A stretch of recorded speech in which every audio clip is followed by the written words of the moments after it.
Yosh, j'espère que vous allez bien. Aujourd'hui, petite vidéo sur les mangas terminés pour refaire un récapitulatif un peu de l'ensemble de la série pour savoir si c'était de la merde ou si c'était bien.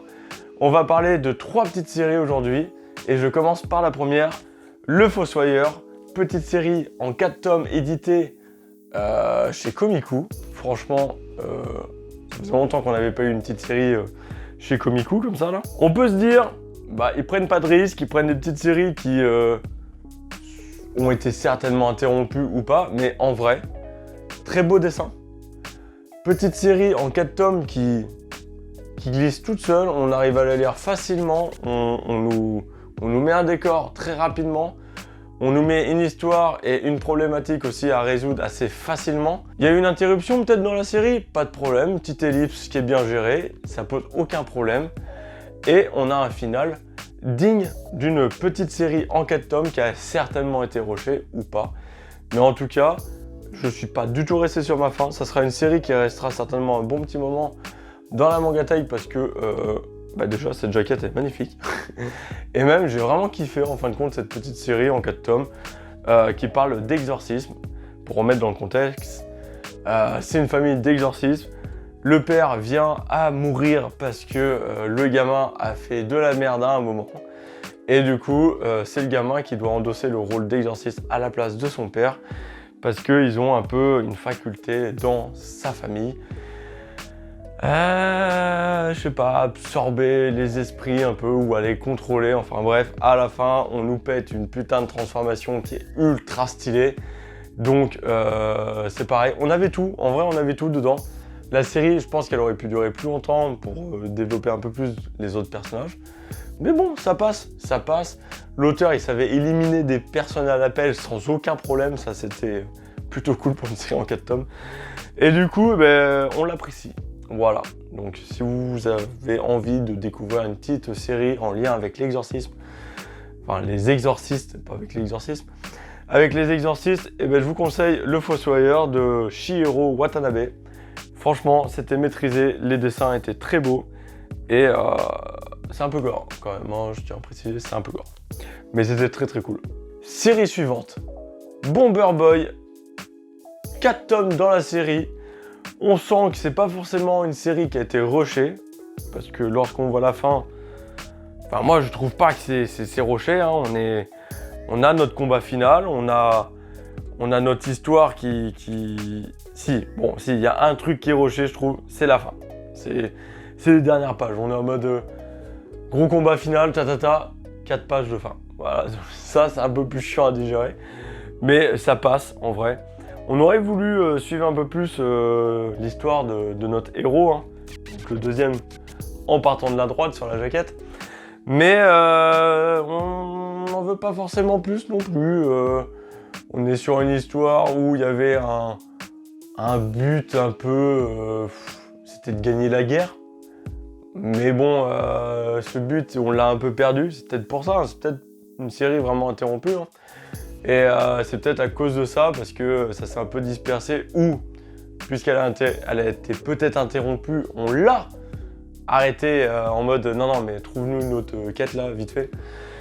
Et c'est pour ça qu'on se retranche à essayer de sauver donc Bomber Boy plus le frère de Bomber Boy qui est aussi devenu une arme ultra vénère. Et bon, voilà, on a un peu de sentimental quand même, ça c'est bien fait.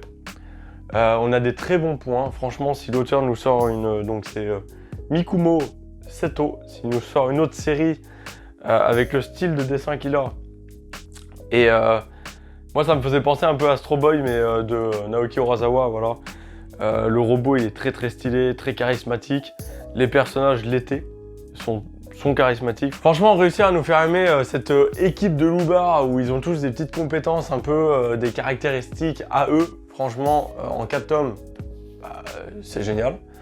Il y a d'autres auteurs en 30 tomes, ils n'arrivent toujours pas à nous faire aimer un personnage. Non, bien joué. Et j'espère le revoir pour une nouvelle série, cet auteur, parce que c'était très cool. Merci Panini d'avoir édité ça, parce que c'était prendre un petit risque. Après, ça reste un petit risque puisque c'est une petite série. Mais n'hésitez pas, voilà, c'est une série en 4 tomes terminée, on a une fin qui est quand même intéressante et qui ne nous laisse pas forcément sur notre fin. Voilà, on est assez satisfait. Et là, j'arrive à la dernière série que j'avais envie de vous présenter dans ce manga terminé. Je compte peut-être faire une vidéo dessus un jour de présentation du manga. Ce sera un peu obsolète puisque le manga est terminé, vu qu'il y a cette vidéo. Mais bref. Elio, le fugitif, petite série en 5 tomes, finie. Franchement, quand je l'ai vu arriver chez Glénat, j'ai fait... Ça sent le Furio avec le même auteur, Sugarless du coup. Donc j'espère vraiment qu'ils vont la sortir un jour, la série. Mais là, vu qu'ils ont Tokyo Revenger, peut-être qu'ils essayent de terminer Tokyo Revenger pour sortir Sugarless plus tard, qui était une série en 19 ou 17 tomes, plutôt sympa. Bref, je reviens à Elio le fugitif. Est-ce que c'était une bonne série ou une mauvaise en 5 tomes? Est-ce qu'elle a une vraie fin? Eh bien, c'était une bonne petite série. T'es pas en mode waouh, c'est la meilleure, mais tu passes un bon moment. Voilà. Pour 35 balles, voilà, t'as une petite série sympa. Tu t'es pas fait chier, t'as eu du combat, c'était sympa. T'as une bonne fin, parce qu'il y a la fin en mode. Quelques années plus tard. Donc ça c'est très cool. Pas vraiment quelques années de plus, mais on a quelques mois qui sont passés à la fin de cette bataille pour conclure le manga. On a des petits clins d'œil, on voit les anciens, les personnages, qu'est-ce qu'ils font, comment ils ont évolué. Donc sur ce point-là, la fin elle est correcte. Le trajet, on va dire, l'aventure qu'on a et la quête, elle est un peu plus floue par contre. C'est vraiment le manga un peu fleuve où il fallait sauver la meuf qui était emprisonnée, que le héros croise sur la route. Bon, il la sauve parce que c'est un bon samaritain. Et là, il s'aperçoit qu'il est rentré dans un truc de merde, complot et tout, avec les rois et tout le bordel. Bon, il va l'aider, il trouve les bonnes personnes, bam bam bam, ça s'enchaîne. Et ils réalisent justement leur quête et ça s'enchaîne très vite. Il y a des petites ellipses justement pour dire bon, le manga certainement aussi a été interrompu. Mais tout se déroule bien. Il y a même un tournoi dedans. Un tournoi qui parle un peu du passé du héros. Et franchement qui passe très bien le tournoi parce qu'il dure même pas un tome. En même temps il n'y a que 5 tomes. Donc on va éviter que ça dure 15 ans. Mais c'est une série qui passe très bien, ça peut vous faire connaître du coup l'auteur qui a un très bon coup de crayon, je trouve, j'adore son style. Et c'est pour ça que j'ai hâte de voir Sugarless, et je pense qu'il a même sorti ça après Sugarless. Donc ça serait à se renseigner, mais donc c'est Masami Osokawa, je crois que ça se dit comme ça, qui a sorti cette petite série. Voilà, après, Glénat, c'est pas contre vous, mais Elio, le fugitif, premier tome, bam, ça, petit truc brillant, sympa, stylé. Tous les autres, que dalle. Vous nous avez fait la même qu'avec Dr Stone, donc ça fait un peu chier. Voilà, c'est pas sympa, c'est tout. Donc, éditez Sugarless pour vous faire pardonner, au moins. Non, mais en tout cas, c'était cool aussi d'éditer cette petite série. Ça fait plaisir. Peut-être qu'ils l'ont édité parce qu'ils ont peut-être réussi à obtenir Sugarless, ou tout simplement, ils ont obtenu ça. Enfin, ils ont été obligés de prendre ça parce qu'ils obtenaient Tokyo Revenger, peut-être. En vrai, on ne saura pas. S'il y en a qui le savent, dites-le. Mais dites-moi surtout ce que vous avez pensé de ces fins, si vous les avez lues. Si vous ne les avez pas lues et que vous voulez un peu plus d'infos, n'hésitez pas. L'espace commentaire est là pour ça. Je pourrais vous répondre un peu plus. J'évite de rentrer dans les gros détails parce que autrement ça spoil.